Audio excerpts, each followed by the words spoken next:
Katika nchi hiyo ya kusini mwa Afrika, uamuzi wa serikali ya Marekani wa kupunguza misaada ya kigeni mwezi Januari 2025 umepunguza kwa kiasi kikubwa matibabu ya VVU. Chisomo Nkwanga, mwanaume mwenye VVU anayeishi katika mji wa kaskazini wa Mzuzu, ambaye tumembadilisha jina, anadai kusitishwa kwa ufadhili wa Marekani ni hukumu ya kifo. Baada ya taasisi ya kutoa huduma ya tiba ya kupunguza makali ya virusi vya ukimwi ART kutoweka kutokana na kupunguzwa kwa bajeti kumemfanya hamia hospitali ya umma. Nkwanga anadai kunyanyaswa na wahudumu wa afya kutokana na ufadhili huo kufungwa, huku akisema anaishi kwa kukata tamaa na kujiona maiti mtarajiwa. Mkurugenzi mtendaji shirika lisilo la kiserikali la chama cha uzazi wa mpango cha Malawi FPAM, Donald Makwakwa, amedai wamesitisha huduma sababu ya kukosa ufadhili.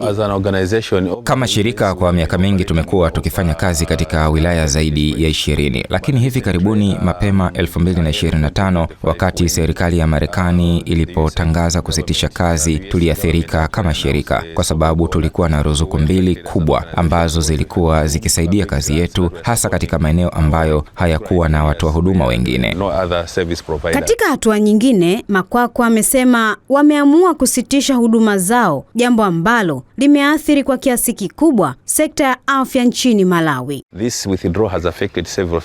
Utoaji huu umeathiri sekta kadhaa ikiwemo sekta ya afya. Kwa hiyo ni wito tu kutoka kwetu kwamba kama shirika, kwa wafadhili wengine waliopo nje, lakini pia kwa serikali, linapokuja swala la upangaji bajeti, iangalie ni upungufu gani umeachwa na kuondoka kwa ufadhili wa USAID, ili mtu huyo aliyeko kijijini asiathirike, kwa sababu tunajua tuna uwezekano wa kupoteza mafanikio ambayo tumeyaandikisha kwa miaka yote.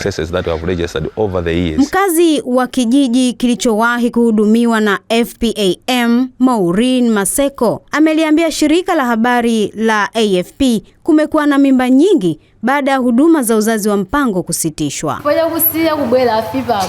Ninafahamu takriban wasichana 25 wa kijiji changu waliopata ujauzito wakati wa FPAM ilipositisha huduma zake hapa mwaka jana. Kwa sasa FPAM imerejesha huduma. Nina hakika kesi za mimba za utotoni zitapungua kwa sababu FPAM inatoa dawa za uzazi wa mpango kwa vijana ili kuhakikisha kwamba wanaendelea na masomo.